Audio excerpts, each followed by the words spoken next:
ఒకళ్ళు తెలియని స్థితిలో గమ్మున మర్చిపోయి రేజ్ అయ్యేసరికి మరొకళ్ళు భర్త కావచ్చు భార్య కావచ్చు మాట్లాడకుండా చేయకున్నారనుకో ఏమవుద్ది, ఈడెవడ ఇందులో పెట్టాను కానీ ఉప్పు ఈడు మాత్రం మాట్లాడుకోలేదు, మాట్లాడుకుని ఊరుకున్నాడు అనుకుంటుంది. అన్నా కదా, మంచిది. ప్రియులారా, ఈ 4 రోజులు బట్టి చక్కటి పాఠాలను మనం తెలుసుకున్నాం. ఈరోజు చిన్ని పాఠాన్ని మీకు నేను తెలియజేస్తాను. మీరు అనుకోవచ్చు, దేవుళ్ళు మేము ఎంతగా ఎదుగుతున్నాం, దేవుళ్ళు చాలా భయభక్తులు కలిగి ఎదుగుతున్నాం, మాకేనా ఇబ్బందులు, మాకేనా శ్రమలు, మాకేనా ఈ ఒడిదుడుకులు అని మీరు అనుకోవచ్చు. ఎంత ప్రార్థన పరులుగా మేము ఉంటున్నాం, కుటుంబం ప్రార్థన చేసుకుంటున్నాం, తెల్లగట్ల 3 గంటలు లేచి మేము ప్రార్థన చేసుకుంటున్నాం, ఎప్పుడు దేవుణ్ణి గణపరుస్తున్నాం, ఎప్పుడు మేము దేవుని అడుగుజాడల్లో నడుచుకుంటున్నాం. మాకు ఈ పరిస్థితులు ఏంటి, మేము అనుకున్నది జరగటం లేదేంటి, లేకపోతే మా పరిస్థితులు ఇలాగున్నవేంటి దారి తిండి లేకుండా అనే ఒక బలమైన అవిశ్వాసం మనలో ఒక్కొక్కసారి ఏర్పడతా ఉంటుంది. అవును కదా, ఏర్పడతా ఉంటుంది. మనం అనుకున్నవాడు చాలా గొప్పవాడు. ప్రియులారా, లోకంలో ఉన్నవాడి కంటే మనలో ఉన్నవాడు చాలా గొప్పవాడు. అందుకని మనం విశ్వాసంలో దిగజారిపోయేవారిగా మనము ఉండకూడదు. ఎందుకంటే ఇక్కడ సుఖం ఉన్నది, దుఃఖం ఉన్నది, బాధలు ఉన్నాయి, సంతోషం ఉన్నవి. ప్రియులారా, ఆలోచించండి. కానీ ఇవన్నీ దాటుకుని మనం వెళ్తా ఉండాలి. ఎలాగంటే ఒక బంగారానికి ఒక రూపం రావాలంటే అది ఎక్కడ పడాలి, కొలుములో పడాలి. అలాగే మనం పరలోకంలో దేవుని యొద్ద ఉండాలంటే శ్రమలు ఎన్నో ఎదుర్కొని ముందుకు సాగిపోయేవారిగా ఉండాలి. ప్రియులారా, సముద్రంలో ఒక మత్స్యకారుడు నామేసుకెళ్తున్నప్పుడు ఎన్నో కెరటాలు అతనికి ఎదురవుతూ ఉంటాయి. ఒక్కొక్కసారి ఆ నామ తిరగబడిపోయే పరిస్థితులు కూడా దానికి సంభవిస్తూ ఉంటాయి. అయినా సరే మళ్ళీ పొట్టి ఆటకెళ్తాం మానతాడా, మానడు. ఎందుకంటే తన జీవిత గమ్యము, తన పోరాటము మరి అక్కడే గెలుచుకుంటాడు. ప్రియులారా, అప్పుడు ఆ గెలుపులోనే గొప్ప ఆశీర్వాదకరమైన తన ఆలోచన తగ్గట్టుగా మరి తన కష్టం ఫలిస్తుంది. అవునా కదా? అమ్మో తిరగబడిపోతే ఏమైపోతును, ఈ కష్టాలు ఇంకా రేజ్ అయిపోతున్నాయి అని ఆగుతాడా? ఆగడు, వెళుతూనే ఉంటాడు. అలాగే విశ్వాసంలో ఎదుగుతున్న మనము కూడా ఎన్ని ఇబ్బందులు వచ్చినా, ఎన్ని ఇరకాటాలు వచ్చినా, మరి కొద్దిలో మన అవకాశం జారిపోతే ఏమంటాం మనం, అయ్యో దేవుడు చేస్తాడు అనుకున్నామండి, మరి ఇలా జరిగిందండి, ఏం చేస్తామండి, బయటికి వెళ్తే ఆవిడ ఏమంటుందో, ఆవిడ జోలు నీకెందుకు, ఈవిడెవరో ఏదో అనుకుంటుందని నీకెందుకు. అవునా కదా? ప్రియులారా, ఆవిడేదో అనుకుంటుందని, ఈవిడేదో అనుకుంటుందని నువ్వు అనుకోవాల్సిన అవసరత లేదు. నిన్ను తలగానే నేను ఉంచుతాను కానీ తోకగా నేను ఉంచను అన్నాడు. ఆ వాగ్దానం నీలో బలముగా ఉండాలి. శారా వాగ్దానము చేసిన వాడు నమ్మదగిన వాడని ఆ వాగ్దానాన్ని బలముగా నమ్మింది. అవునా కదా? వృద్ధాప్యంలో మృతన్యమైపోయిన తన శరీరము గర్భమును ధరించింది. దేవునికి స్తోత్రం. ఆ విశ్వాసం మనలో ఉండాలి. నువ్వు శారాకి పిల్లలుగా ఉండాలా, ఆమె కలిగిన విశ్వాసము నీలో ఉండాలి. ప్రియులారా, కొన్ని పరిస్థితుల్లో మనం దిగజారిపోయేవారిగా, కృంగిపోయేవారిగా ఉండొద్దు. కృంగిపోయిన దినాన నువ్వు చేతకాని వాడు అంటున్నాడు. కృంగిపోతున్న వాళ్ళకు దేవుడు ఏమనుకుంటాడంటే, ఎన్నిసార్లు ఎన్ని విధాలుగా నేను వీళ్ళకి చెప్పను, అయినా కృంగిపోతున్నాడు, ఇది చేతకాని వాడు, ఈమె చేతకానిది అనుకుంటాడు దేవుడు. ప్రియులారా, ఇబ్బందులు అలాగుంటాయి, ఇరకాటాలు అలాగుంటాయి, సమస్యలు అలాగుంటాయి. ఒకనాడు నిన్ను ఉన్నతమైన స్థితిలో నేను ఉంచుతానని వాగ్దానము చేసిన వాడు నమ్మదగిన వాడని మనం తెలుసుకున్నాం. నిన్ను విడవను ఎడబాయినని ఒకనాడు మనకు వాగ్దానము చేశాడు దేవుడు. తగిన సమయమందు నిన్ను నేను హెచ్చిస్తానని నీకు నేను వాగ్దానము చేశాను. ఎందుకు కుమిలిపోతున్నావు, ఎందుకు నలిగిపోతున్నావు, ఎందుకు బాధపడిపోతున్నాను అంటే, ప్రియులారా, దేవుని గొప్పతనాన్ని నువ్వు ఎరగకుండా ఉన్నావు. దేవుని ఆలోచనలు, దేవుని ఉద్దేశాలను నువ్వు గ్రహించలేక ఉన్నావు. ప్రియ దేవుని పిల్లలారా, ఆలోచించండి. ఎందులోనూ మనం కుమిలిపోయేవారిగా ఉండొద్దు. దావీదు తనకి కష్టం వచ్చినప్పుడు, దావీదు తనకి భయంకరమైన శ్రమ ఎదురైనప్పుడు ఆయన అంటున్నాడు, నేను మొరపెట్టుచున్నాను ఆయనకి అంటున్నాడు. కీర్తన 142 అధ్యాయం మొదటి వచనంలో, 142 అధ్యాయం మొదటి వచనంలో అంటున్నాడు.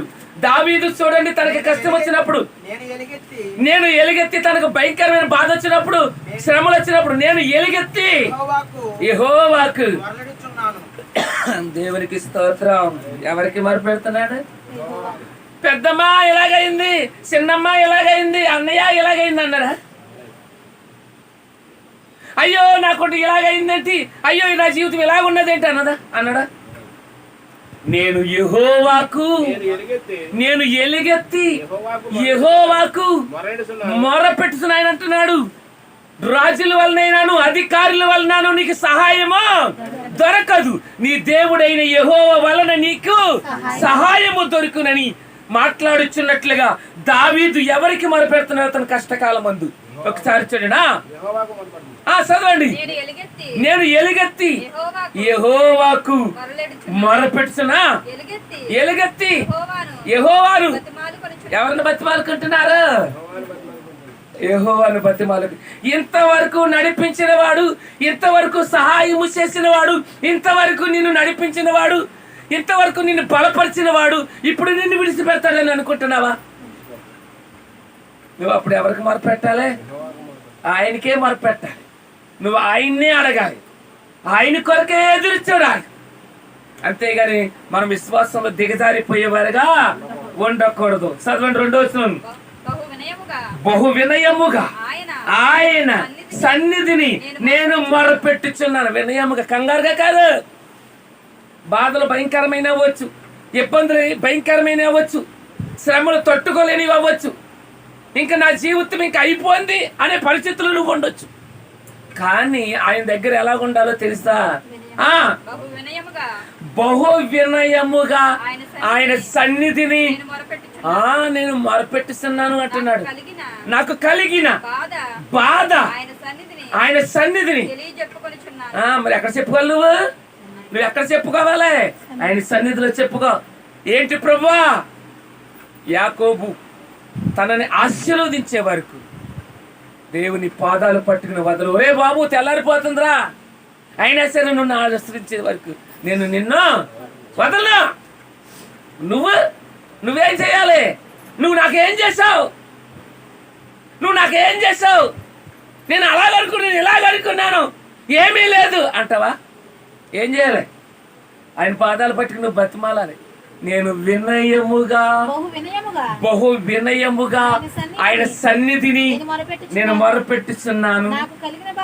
నువ్వు సంతోషంగా మొరపెట్టాలే, నువ్వు ఆనందంగా. ఆయన చిత్తం ఏంటంట? ప్రభా లేదో అనుకుంటున్నారు, ప్రభా లేదో అనుకుంటున్నారు, ప్రభా వాళ్ళు అలాగనుకుంటున్నారు, ప్రభా ఇలాగనుకుంటున్నారు. అది కాదు. బహు వినయముగా, నా దేవునికి సాధ్యము కానిది ఏదీ లేదు. దేవునికి స్తోత్రం. సమస్తము జరిగించడానికి సమర్థుడు అనే కదా, సమస్తము జరిగించడానికి సమర్థుడు. అట్టివాణిని ఆనుకున్న నీవు ఎందుకు కుమిలిపోతున్నావు? ఎందుకు దిగులు పడిపోతున్నావు? నేను బహు వినయముగా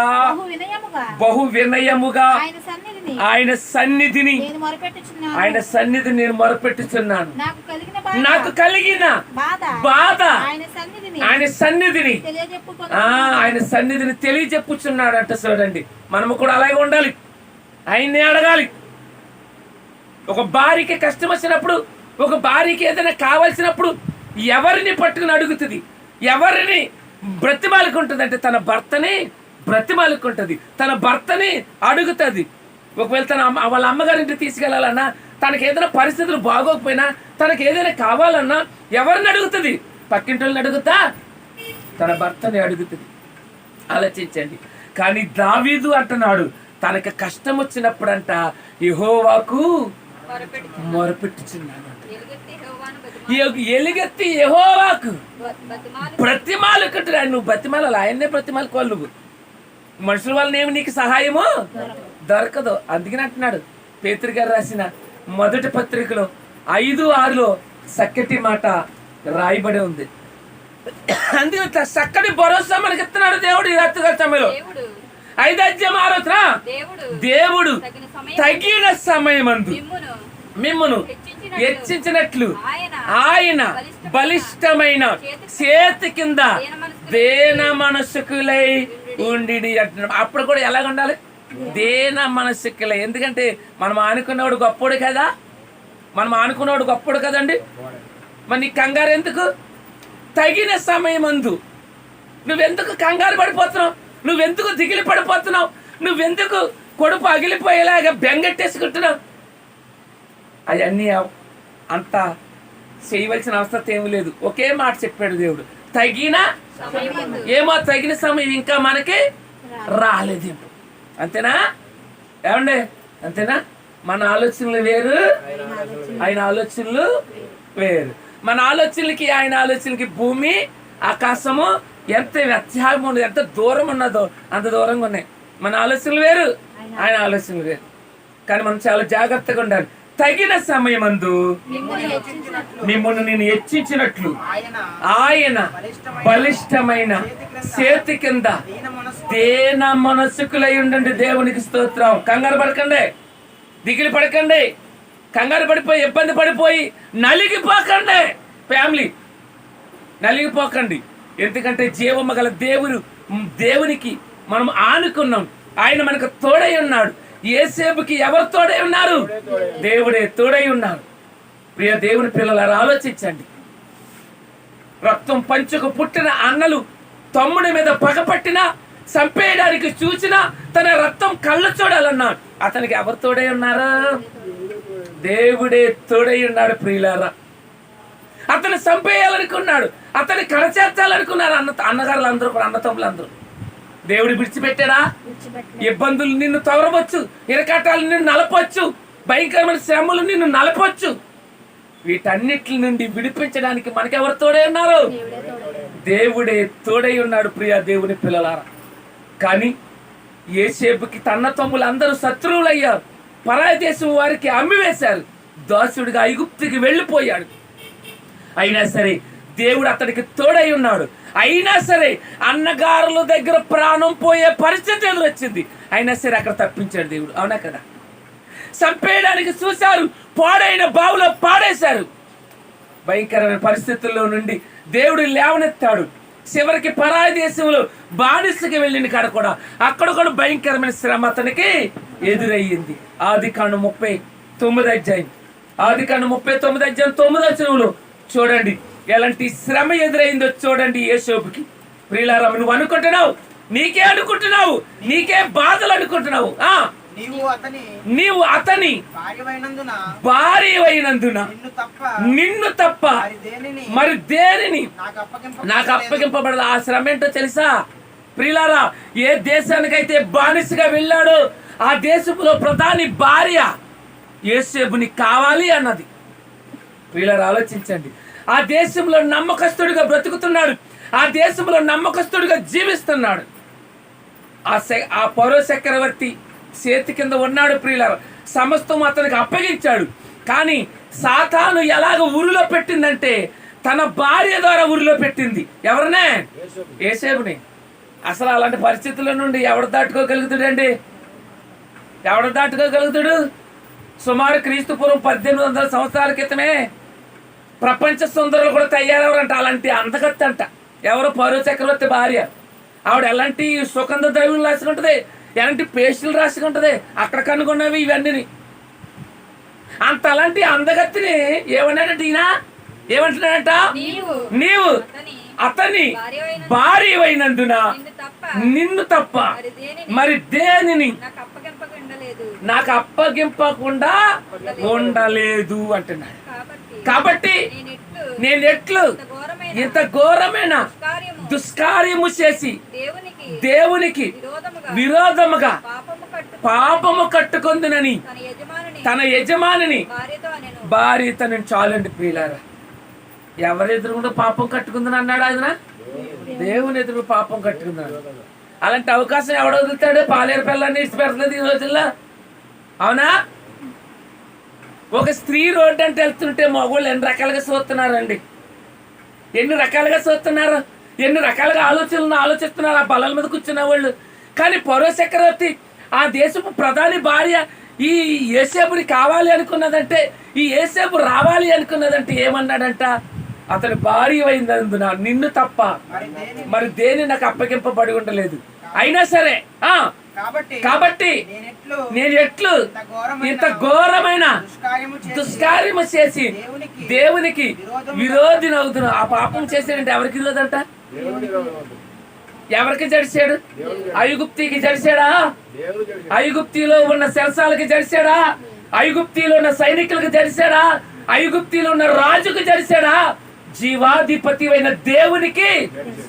మరి నువ్వు ఎవరు ఎదుట నిలబడి ఉన్నావు? జాగ్రత్త జాగ్రత్త ప్రియ దేవుని పిల్లలారా, ఆలోచించండి. అలాంటి అవకాశాన్ని అతను విడిచిపెట్టాడంటే ఈ రోజుల్లో ఎవరున్నారు?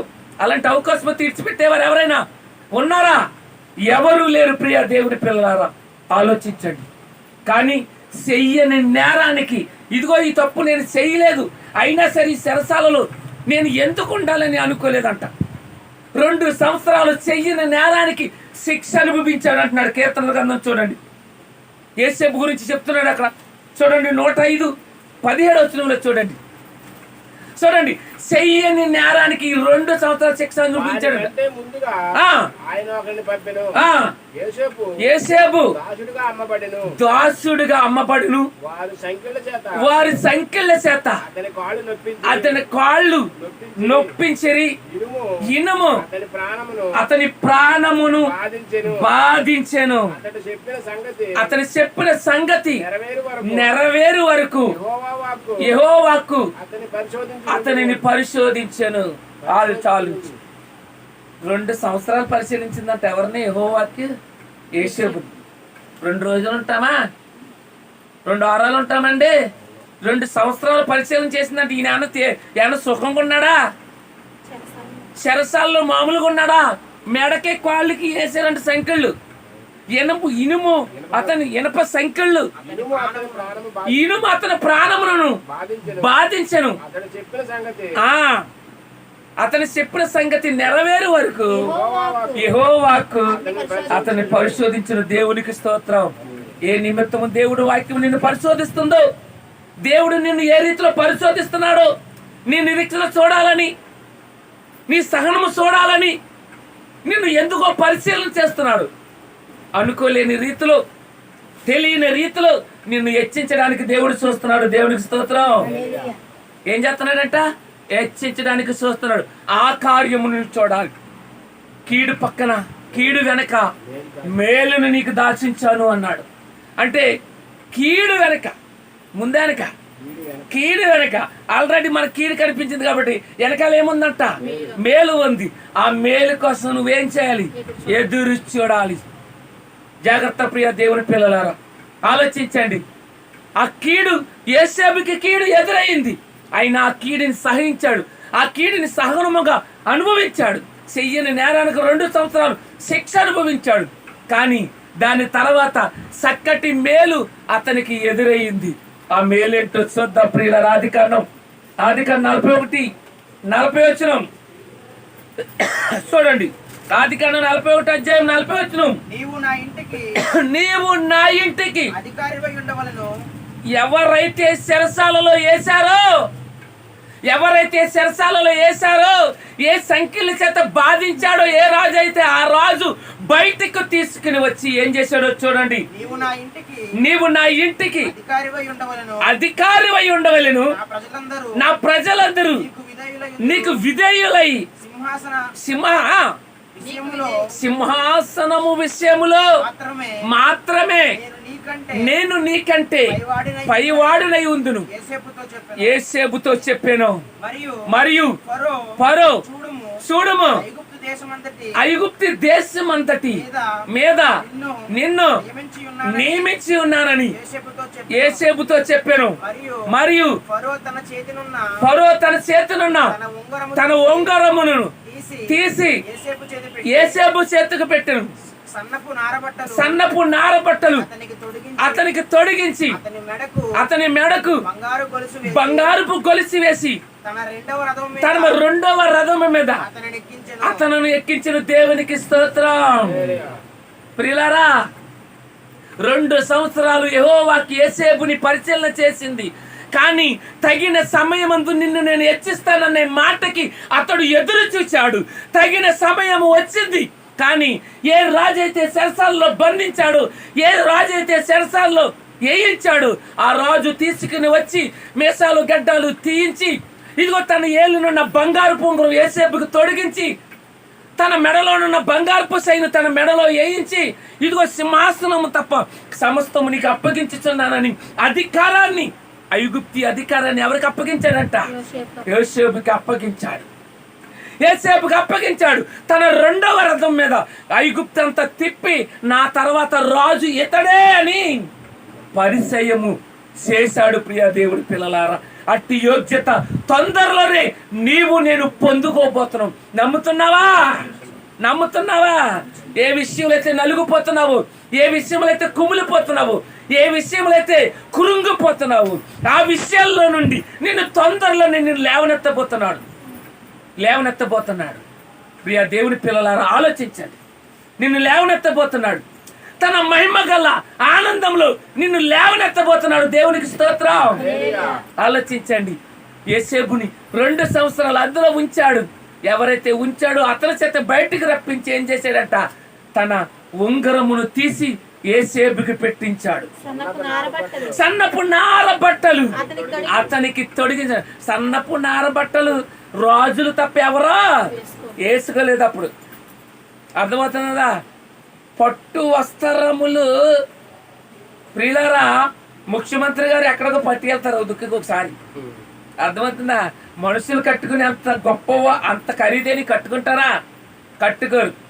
ఎవరు గొప్పవారు కట్టుకుంటారు. అలాగే సన్నపు నార వస్త్రములు అతనికి తొడిగించినట్టు, అంటే అవి రాజులు మాత్రమే ధరించుకునే యోగ్యత కలిగిన వారు. ఇతనికి తొడిగించాడంటే చూడండి, అతని మెడకు బంగారపు గొలుసు వేసి రెండవ రథం మీద అతను ఎక్కించాడంట. చూడండి ప్రియులారా, అదంతా ఐగుప్తంతా తిప్పి, ఇదిగో సింహాసనం మాత్రమే నేను కూర్చుంటాను అంతే. అప్పుడు ఏమన్నాడంట? అప్పుడు వందనము చేయడని అతని ముందర జనులు కేకలు వేసిరి. అట్లు ఐగుప్తు దేశం అంతటి మీద దేవునికి స్తోత్రం. ఎంత ఘనత, ఎంత మహిమ! అలాంటి అద్భుతమైన మహిమ నీకు తొందరలో రాబోతున్నది. అట్టి ఘనత నీకు తొందరలో రాబోతున్నది. ప్రియ దేవుని పిల్లలారా, ఆలోచించండి. అట్టి మహిమ నీకు రాబోతున్నది. అట్టి ఘనత తొందరలో నీకు రాబోతుంది. అంతవరకు మనం ఏం చేయాలి? తగిన సమయమందు నిన్ను హెచ్చిస్తానన్న ఆ వాగ్దానము కొరకు మనం ఎదురు చూసేవారుగా ఉండాలి. ఆ వాగ్దానం మన జీవితంలో నెరవేరే వరకు ఆయన పాదాల పట్టుకుని బ్రతిమాలుకునే వారిగా మనం ఉండాలి. అవునా కదా? బ్రతిమాలుకునే వారిగా ఉండాలి. కృంగిపోయేవారిగా కాదు, నలిగిపోయేవారిగా కాదు, సితికిపోయేవారిగా కాదు. అర్థమవుతున్నదా? ఆ వాగ్దానము నా జీవితంలో ఎప్పుడు నెరవేరబోతున్నదని నువ్వు ఎదురు చూసేట్లుగా ఉండాలి. నీకు సంభవించిన కీడు వెనకాల అద్భుతమైన మేలు